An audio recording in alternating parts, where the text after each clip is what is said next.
Բարև ձեզ բոլորին ես էլ եմ միանում շնորհավորանքներին մայիսի 1-ի հետ կապված եւ շնորհակալություն քննարկումը կազմակերպելու համար։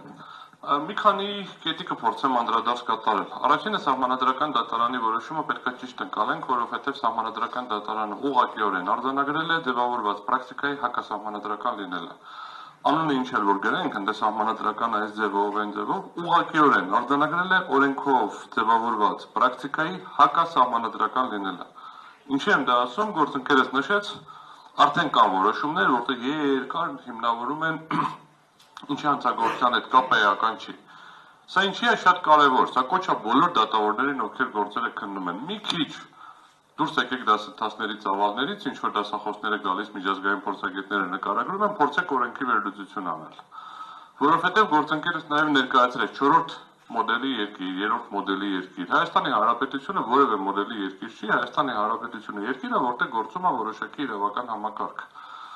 Եվ այդ իրավական համակարգի շրջանակներում կես կատակ կես լուրջ, ես ասում եմ, սպասում եմ հեսա մի հատ պահ, որ հայցվորը հեսա մի հատ արգումենտ կբերի ու կասի այն դասախոսի 3-րդ սլայդում այսպես է գրված։ Դատավորն էլ մի հատ վճիռ կգրի, որում կասի այն դասախոսի 4-րդ սլայդում է այսպես գրված ու կբերեմ դա այս մի հատ օրինակի վրա, ինչի եմ դա այդպես կարծում ու անցնենք առաջ բոլորը խոսում են, որ այս գործերով ապացուցման շեմը հավանականությունների գերակշռությունն է, հավասարակշռությունն է։ Դա սլայդներից դուրս ոչ մի տեղ չկա, որովհետև գործում է Հայաստանի Հանրապետության քաղաքացիական դատավարության օրենսգիրքը, որտեղ ստանդարտը հետևյալն է։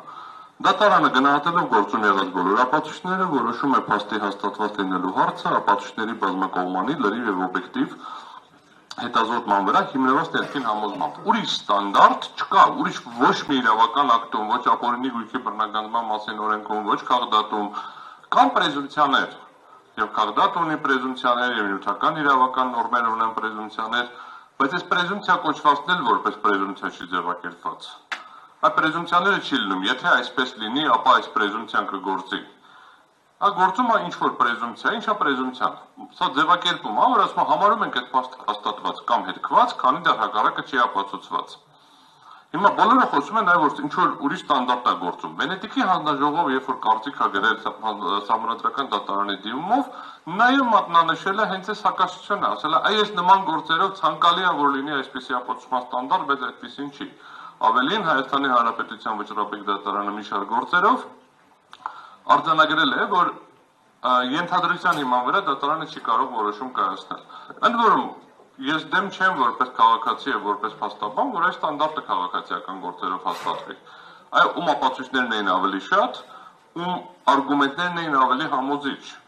Բայց կրկնում եմ, գործում է այլ սկզբում, գործում է պրեզումպցիաներ, հայցվորը միշտ մեղավոր է, պատասխանողը միշտ ճիշտ է։ Կոնցեպտուալ եմ ասում։ Այ եթե վնասի հատուցման հարց է, վնաս տվողը միշտ մեղավոր է, եթե հակառակը չապացուցվեց։ Այդպես հնարավորություն ունենք այս ամբողջը ապացուցելու, ապացույցները բերենք, դատարանին ներկայացնենք, դատարանի մոտ ձևավորում է կարծիք, դատարանը համապատասխանաբար որոշում է կայացում։ Մեկ այլ էլի դատավարական ստանդարտներից դուրս է,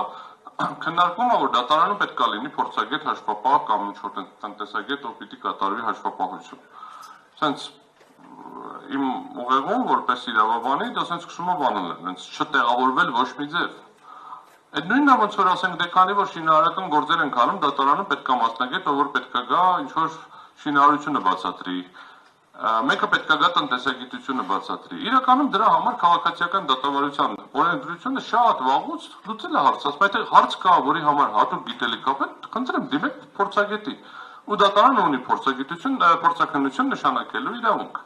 Այ հիմա դատարանում որ փորձագետը նստած ինչ որ հաշվարկներ է անում, կամ չկա այս պահին, տափուր են մնացել հարցիկները, բայց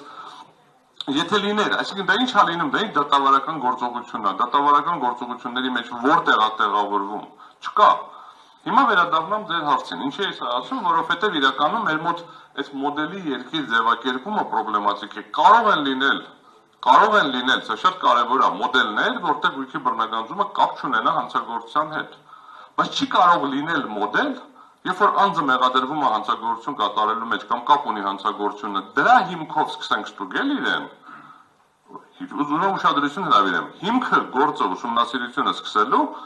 ոչ թե օբյեկտիվ պարամետրն է, ու կբերեմ հիմա օրինակ, որտեղ օբյեկտիվ պարամետրով ստուգում է տեղի ունեցել, այլ այն է, որ անձը մեղադրվում էր հանցագործություն կատարելու մեջ, ընդ որում չեմ ուզում հիմա քննարկեմ, արդարացվեց, մեղավոր ճանաչվեց, որտեղ երկու ծայրահեղ դեպքերն էլ կա։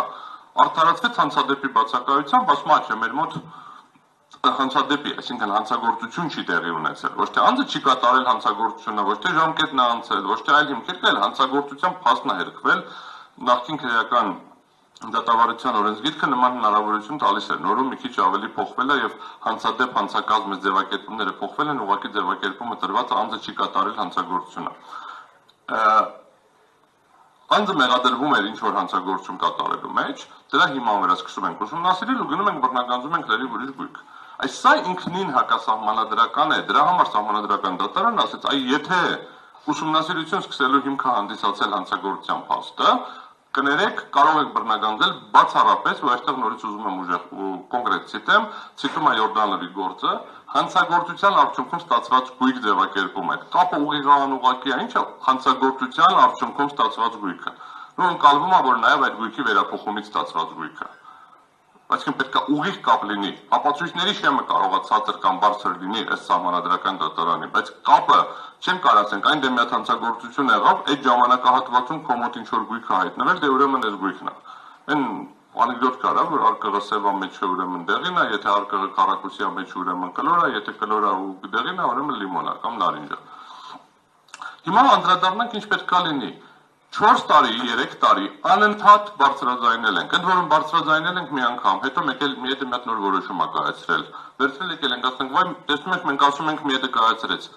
բանի տեղ չեն դրել, հետո մի հատ էլ որոշում կայացրել մի հատ, նորից ենք վերցրել եկել ենք, ասում ենք, ախր սա էլ կա, նորից բերեք ինչ անենք, մտածենք, ասենք, դա Հայաստանին չի վերաբերվում, մի հատ էլ որոշում կայացրել, վերջինը 24 թվականի նոյեմբերի որոշումներ ոնց որը բերել ենք էլի դատարան, ասել ենք, էլի ասել են չի վերաբերվում Հայաստանին, որտեղ Բուլղարիայում օրենքն է, հետո Բուլղարիայում դատարանի որոշումն է, Բուլղարիայում այդ երկրի անունը բտարով է սկսվում, հետևաբար ատարով սկսող երկրների վրա կիրառելի չի եւ այլն։ Արդյունքում մենք ստացել ենք ինչ որ մի հատ իրավիճակ, որ վերջում պարզվեց, որ մենք ճիշտ ենք, դատավորներն ու դատախազները սխալ։ Հիմա նույն խնդիրը կրկնվում է բանով, օպերատիվով։ Սահմանադրական դատարանը շատ չի խորացել օպերատիվ տվյալներ, օպերատիվ հետախուզական գործունեություն, դրա նկատմամբ վերահսկողություն մի բաց պատճառով։ Գործեր չեն եղել, որտեղ այս հարցերը քննարկված լինեն։ Այս հարցերը նոր սկսում ենք դատարանում քննարկել։ Երեք եմ ունեցել առաջին նիստը, ես իմ մասնակցությամբ, այսինքն վստահորդի հետ կապված նիստ եղել էր, բայց իմ առաջին մասնակցությամբ, երբ որ մենք օպերատիվ տվյալ, օպերատիվ հետախուզական գործունեություն, վերահսկողություն, օրինականության պահպանման գործառույթ ունի, պետք է ունենա արիություն, գա հրաժարվի բոլոր այն գործերից, որոնք ի սկզբանե հարուցված են եղել քրեական գործերի հիման վրա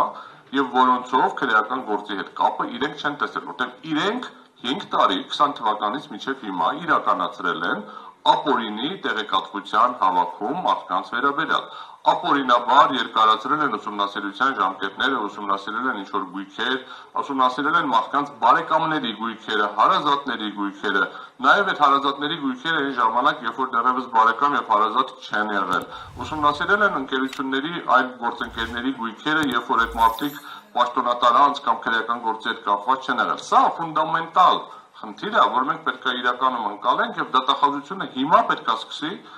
այս ամբողջ տեղեկատվության ոչնչացումը, որովհետեւ անձանց մասին հսկայական ծավալի տեղեկատվությունը հավաքագրել է պահում իր մոտ եւ սկսի գնահատել այս ընթացքում տեղի ունեցած ապօրինությունների հետևանքի վերացումը։